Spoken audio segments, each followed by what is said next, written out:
tout le monde, on se retrouve aujourd'hui pour une nouvelle vidéo sur ma chaîne et aujourd'hui on va parler de challenge. Comme vous l'avez vu dans le titre, je vais vous parler d'un challenge que je veux faire depuis déjà 2 ans mais que je n'ai jamais eu l'occasion de faire, surtout par manque de temps.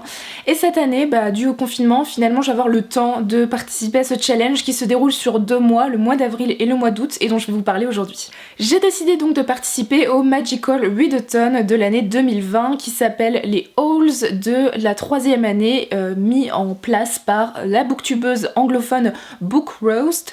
Quel est le principe de ce challenge? Déjà, on est sur un challenge qui se base sur le thème d'Harry Potter. C'est un challenge qui se fait en 2 sessions. La première, ce sont les Hauls qui sont au mois d'avril et la deuxième, ce sont les Newts au mois d'août. Ces 2 noms en fait correspondent aux examens que doivent passer les étudiants de Poudlard chaque année ou en fonction de leur cycle d'études. Et en l'occurrence, les Hauls, ce sont les premiers examens qu'ils doivent passer, les Newts les deuxièmes. C'est pour ça qu'on a 2 mois dans l'année qui sont consacrés à ce challenge. Il s'agit donc d'un readathon, c'est-à-dire que du 1er au 30 avril cette fois-ci, on va devoir lire des livres en fonction de thèmes dont je vais vous parler après. Pareil, du 1er au 31 août, peut-être au 30 août. Pour les Newts, voilà, donc je pense avoir un peu fait le tour par rapport à ça et on va commencer à entrer dans les détails. Donc cette année, en mois d'avril, ce sont les Hauls qui ont lieu, donc la 3e année qui correspond au roman Harry Potter et le prisonnier d'Azkaban. Il y a 2 étapes pour participer à ce challenge. Évidemment, tout le monde peut y participer et c'est un challenge qui n'est pas forcément très connu sur le booktube francophone, donc je me suis dit pourquoi pas cette année le présenter, y participer, vous permettre aussi de le découvrir. La première étape pour participer à ce challenge, il s'agit de choisir une carrière.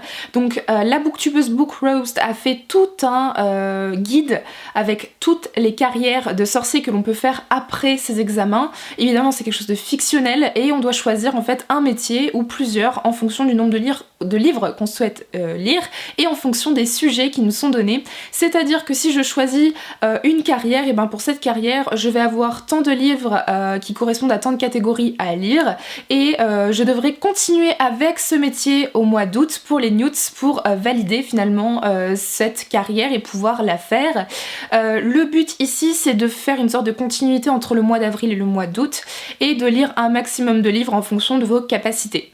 Après avoir choisi donc votre carrière, la deuxième étape c'est donc de remplir et de choisir les livres qui vont correspondre au sujet qu'on appelle les prompts en anglais qui ont été choisis pour accéder à ce métier. Évidemment vous trouvez ça peut-être un peu flou, je vous présente tout ça après avec mon exemple, la carrière que j'ai choisie ainsi que les sujets auxquels je vais devoir répondre. Mais après ce choix de sujet, finalement il ne vous reste plus qu'à constituer votre pile à lire et à lire tous ces romans durant le Magical Readathon du mois d'avril. Évidemment la booktubeuse Book Roast a fait un travail incroyable sur ce challenge. Elle vous a fait tout un guide, ensuite toute la liste des sujets, une lettre pour les examens, etc. C'est très bien fait, vous verrez tout ça sur sa vidéo. Donc je vous mets évidemment le lien vers sa vidéo en barre d'infos. Vous y retrouverez toutes les instructions ainsi que le site web, puisqu'elle a fait tout un site web pour le challenge. Vous y retrouverez aussi des recommandations de lecture en fonction des sujets qui vous intéressent pour votre carrière. Vous trouverez aussi toute une organisation pour éventuellement vous trouver un ou une partenaire de lecture pour ce challenge si ça vous intéresse aussi.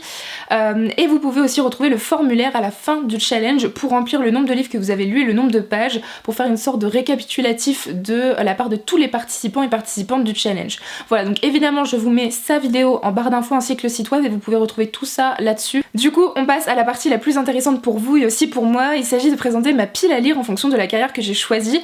J'ai mon ordinateur juste en dessous, donc si vous voyez mes yeux faire ça c'est normal, c'est pour suivre un peu tout ce que je dois vous dire pour la carrière que j'ai choisie. J'ai décidé de suivre la carrière d'Aurore, je pense que vous connaissez tous si vous avez lu les Harry Potter ou même si vous avez regardé uniquement les films. Dans cette carrière il va falloir que je lise 5 livres en tout cas pour les Hauls qui sont en avril et normalement 5 livres aussi pour les Newts. Vu que nous sommes en confinement, je me suis dit que 5 livres c'était largement suffisant et que je pouvais notamment tous les lire et en plus j'en ai pas pris forcément des très longs. Du coup, les 5 matières, les 5 sujets que je dois faire pour ces premiers examens, ce sont les charmes, la défense contre les forces du mal, l'herbologie, les potions et la métamorphose. Chaque sujet correspond donc à une instruction pour choisir un des livres que vous allez lire. Le premier livre que je vais lire pour ce challenge et pour remplir le sujet d'examen sur les charmes, il s'agit de lire un livre qui a une couverture blanche. J'ai choisi ici Why I'm No Longer Talking to White People About Race de Rennie Edo Lodge aux éditions Bloomsbury. Ici c'est un livre de non-fiction assez court qui a été écrit par la journaliste Rennie Edo Lodge, qui est assez connue en Grande-Bretagne et qui ici, de manière assez concise mais très intéressante je le crois, nous a écrit un livre sur la manière de comprendre les relations entre les noirs et les blancs dans la Grande-Bretagne actuelle. Voilà, je peux pas forcément vous en dire plus parce que pour l'instant je ne l'ai pas lu et en même temps ça tourne autour d'un sujet qui est complètement présenté de manière concrète dans le titre. Ça m'a l'air super intéressant, il n'est pas très long et puis j'en ai beaucoup entendu parler l'année dernière, donc il me faisait très envie et je me dis que c'est le moment, vu que je voulais lire plus de non-fiction cette année et aussi plus de VO, de me lancer dans cette histoire. Pour le sujet d'examen des défenses contre les forces du mal, cette fois-ci il faut lire un livre qui se déroule soit sur la mer, dans la mer ou près de la côte. J'ai décidé de prendre un nouveau roman en VO anglaise, il s'agit de The Surface Breaks de Louise O'Neill, ici aux éditions Scholastiques. Il s'agit en fait d'une réécriture du conte de la petite sirène, un conte que j'apprécie tout particulièrement. En plus cette couverture est absolument sublime et Louise O'Neill est connue pour faire des romans assez féministes, dystopiques. J'en ai notamment un autre dans ma bibliothèque qui est Only Ever Yours que je n'ai toujours pas lu. Je me dis que c'est peut-être le moment de me lancer avec cette autrice, avec ce roman, donc il se passe évidemment dans la mer puisqu'il s'agit de la petite sirène.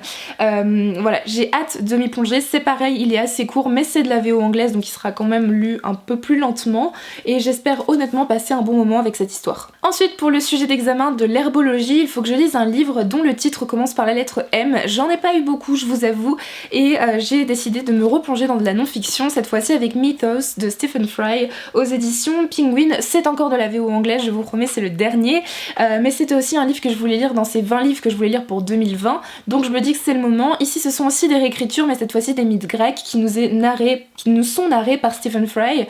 C'est un auteur dont j'ai beaucoup entendu parler, que j'ai très envie de découvrir.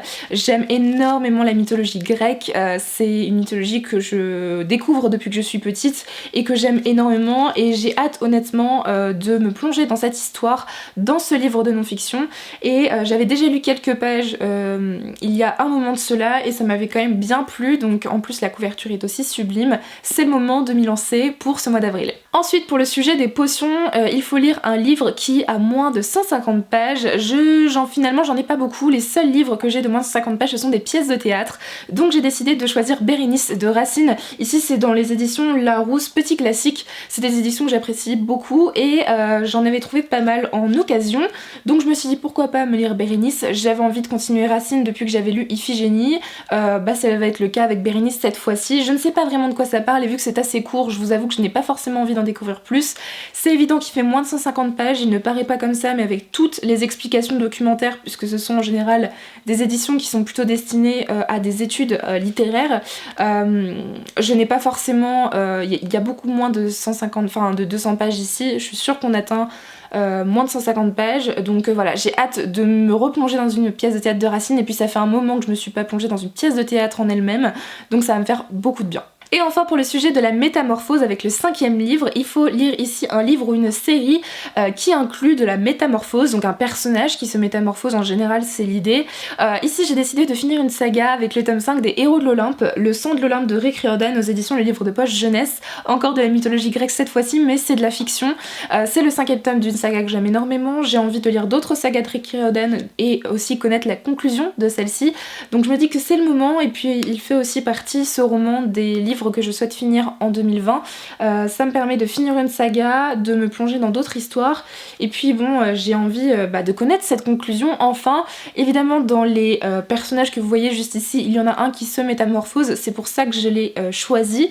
Voilà, j'ai hâte de connaître cette fin, et puis c'est quand même un livre qui va se dévorer, c'est du Rick Riordan, donc je suis sûre que je vais l'apprécier. Voilà tout le monde, je vous ai présenté tous les livres que je souhaitais lire. Alors j'ai été assez rapide sur les résumés puisque ce sont soit des suites de sagas, soit des livres de non-fiction.